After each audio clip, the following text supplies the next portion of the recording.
ආයුබෝවන්. අදත් ඔබව සාදරයෙන් පිළිගන්නවා LuV Crochet වෙත. සෑහෙන කාලයකට පස්සේ අලුත්ම විදියක නිර්මාණයක් කියලා දෙන්නයි සූදානම් වෙලා ඉන්නේ. ගොඩක් දෙනෙක් මගෙන් ඉල්ලපු නිර්මාණයක් මේක කොහොමද කරන්න කියලා මට පින්තූරු වල ඉල්ලලා තිබුණා කියලා දෙන්න කියලා. මමත් ඒක අධ්‍යයනය කරාට පස්සේ තමයි ඔබට කියලා දෙන්න මේ සූදානම් වෙන්නේ. එහෙනම් අමතක කරන්න එපා subscribe කරන්න channel එක, යාළුවොත් එක්ක share කරන්න, අලුත් නිර්මාණ ඉගෙන ගන්න. ඔබ එවපු ලස්සන නිර්මාණ කීපයකුත් අද පෙන්වන්න තියෙනවා. එහෙනම් එකතු වෙන්න මේ අලුත්ම නිර්මාණය කරන හැටි ඉගෙන ගන්න. ඔබ දැකලා තියෙනවා ඉතාමත් ලස්සන රෙදි වර්ග, මුද්‍රිත රෙදි වර්ග, බතික් කරපු ඒවා තියෙනවා. එහෙම නැත්නම් එම්බ්‍රොයිඩර් රටා මුද්‍රණය කරලා තියෙනවා.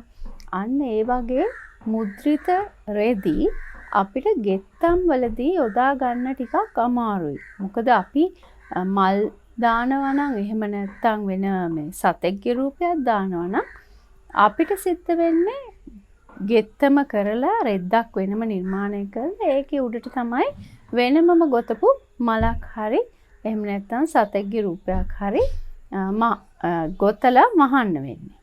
ඉතින් දැන් ඒ වගේ එකක් මුද්‍රණය කරා වගේම පේන විදියට කොහොමද කරන්න කියලයි අද මම ඔයගලන්ට කියලා දෙන්නේ. එතකොට විවිධ වර්ණ කීපයක් එකතු කරලා එකම රෙද්දේ එකම රටාවක් විදියට පේන්නේ කොහොමද කියලා තමයි අද කියලා දෙන්නේ. ඒ නිසා රැඳෙන්න LuV Crochet එක.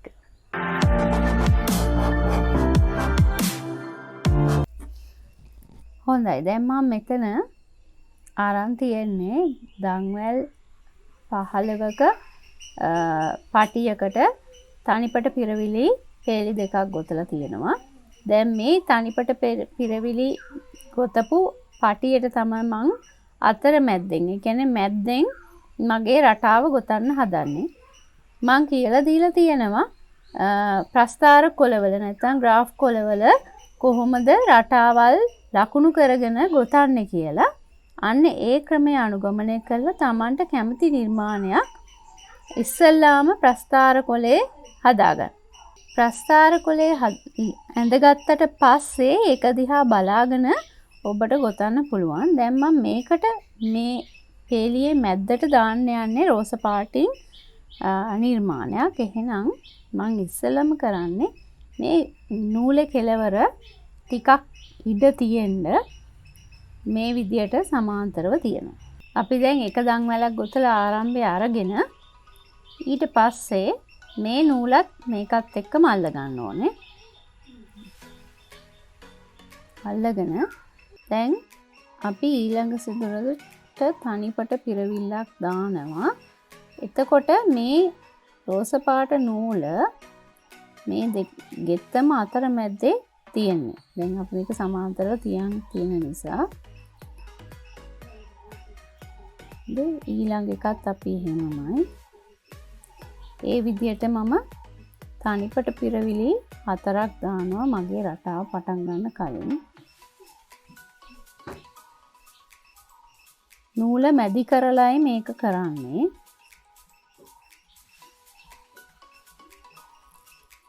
ඔහොම ගොතාගෙන යනකොට දැන් බලන්න මේ මං ගොතන පැත්ත, මේ අනිත් පැත්ත. අපිට දැන් නූල පේන්නේ නැහැ. දැන් ඊළඟට මට ඊළඟ තනිපට පිරවිලි 4 මං දාන්න හිතන් ඉන්නේ මේ රෝස පාට නූල. එහෙනම් අපි කොළ පාට එක අතහැරලා ඒක දැන් සමාන්තරව අල්ල ගන්නවා.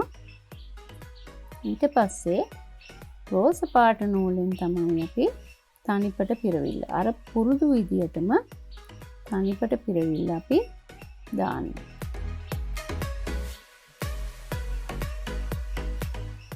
ඒකෙත් මම තනිපට පිරවිලි 4ක් ගොතනවා.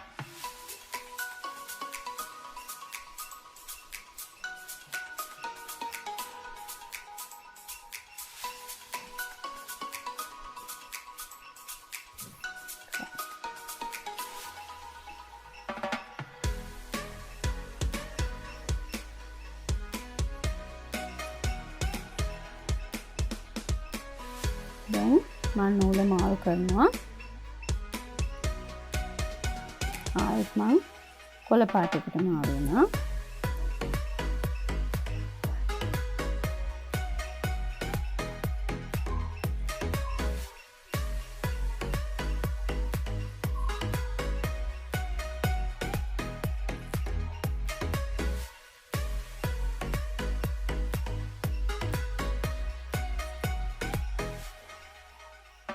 දැන් ආපහු රෝස පාටට.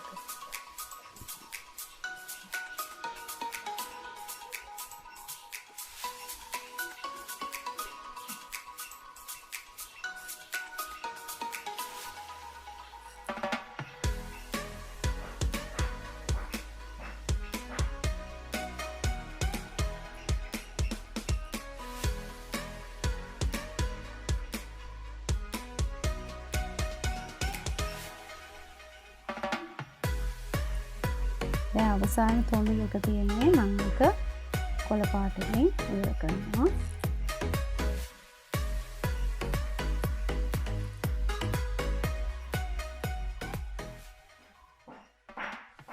ඊට පස්සේ ගෙත්තම හරවන්න තියෙන්නේ. හරවන්න කලින් එක දන් වැලක් ගොතලා ඔන්න බලන්න දැන් පේලිය තියෙන හැටි. මේ නොපිට. දැන් මේ නූල කොහෙන්ද ගියේ කොහොමද මේකට එකතු වෙලා තියෙන්නේ කියලා හොයන්න අමාරුයි. කන පිටක් හොඳ පිටක් හොයන්න බෑ දෙකම එක වගේ. දැන් අපි ගෙත්තම හරවනවා.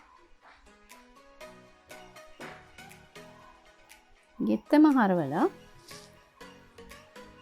ආයෙත් අර විදියටමයි අපි නූල අල්ලගන්නේ.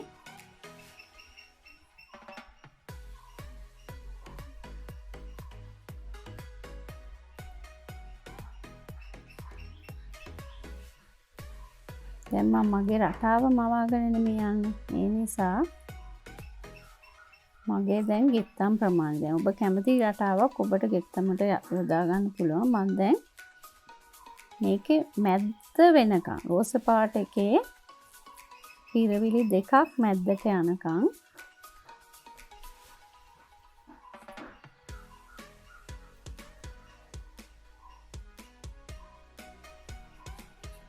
කොළ පාට අරගෙන ගියා.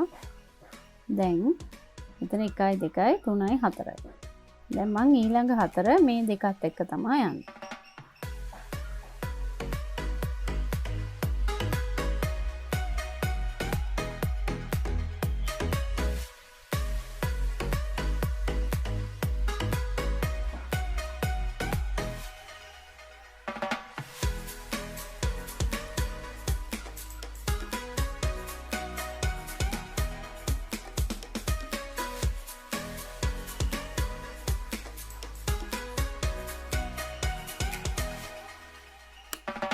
දැන් ආයෙ මම කොළ පාටට මාරු වෙනවා.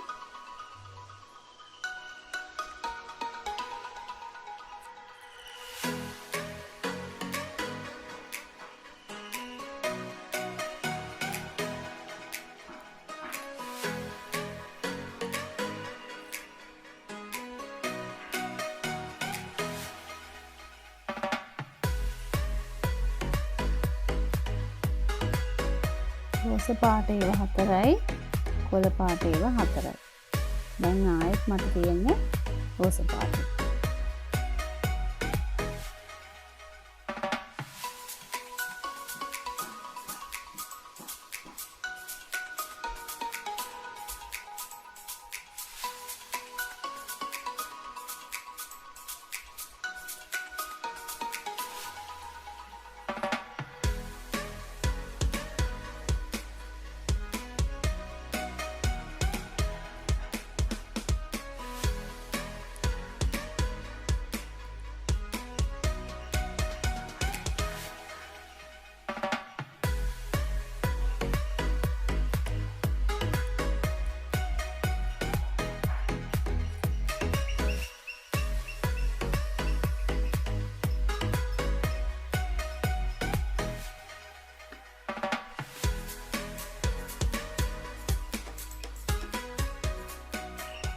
හොඳයි මම මේ කරේ ඉතාමත් සරල රටාවක්.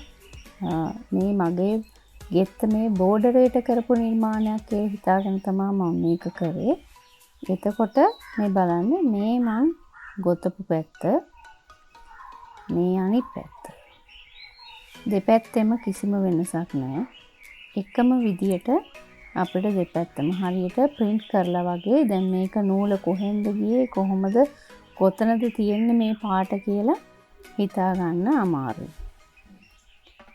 මේ ක්‍රමයට ඔබට පුළුවන් තනිපට පිරවිල්ල විතරක් නෙමෙයි දෙපට භාග පිරවිල්ලත් ඉතාමත් සුදුසුයි මේ නිර්මාණ වලට.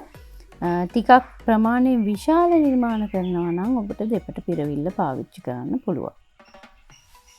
මතක තියාගන්න ඕනේ මේ නූල් අපි කපන්නේ නෑ. දැන් මම මේ ගෙත්තම සම්පූර්ණ නැත්නම් රෙද්දක් නම් පින්තූරයක් නම් කරන්නේ ඒක ඉවර කරාට පස්සේ වටේ ෆිනිෂින් එක ඔබ කැමති නූලකින් කැමති රටාවකින් දැම්මට පස්සේ තමයි අපි මේ නූල කපලා අයින් කරන්නේ. බය වෙන්න එපා මේක ආපහු ලිහෙන්නේ නෑ. මේ කොහෙන් ඇද්දත් මේක ආපහු ගැලවෙන්නේ නෑ. කිසිම ආකාරයකින් ගැලවෙන්නේ නෑ. ඒ වුණාට නිමාව හරියට තියෙන්න ඕන නිසා නිමා කරාට පස්සේ කපලා ඉවත් කරා.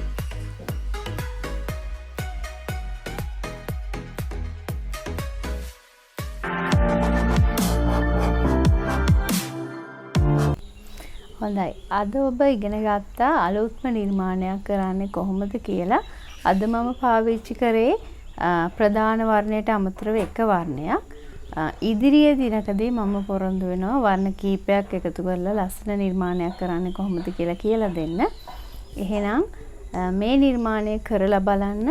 කැමති රූපයක් ඔබට නිර්මාණය කරන්න පුළුවන්.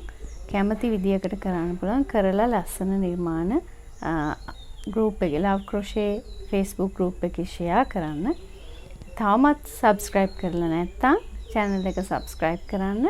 අලුත් දේවල් ඉගෙන ගන්න. නැවත හමු වෙමු තවත් දවසක අලුත් නිර්මාණයක් එක්ක LuV Crochet සමගින්. එතෙක් ඔබට සුබ දවසක්. ආයුබෝවන්.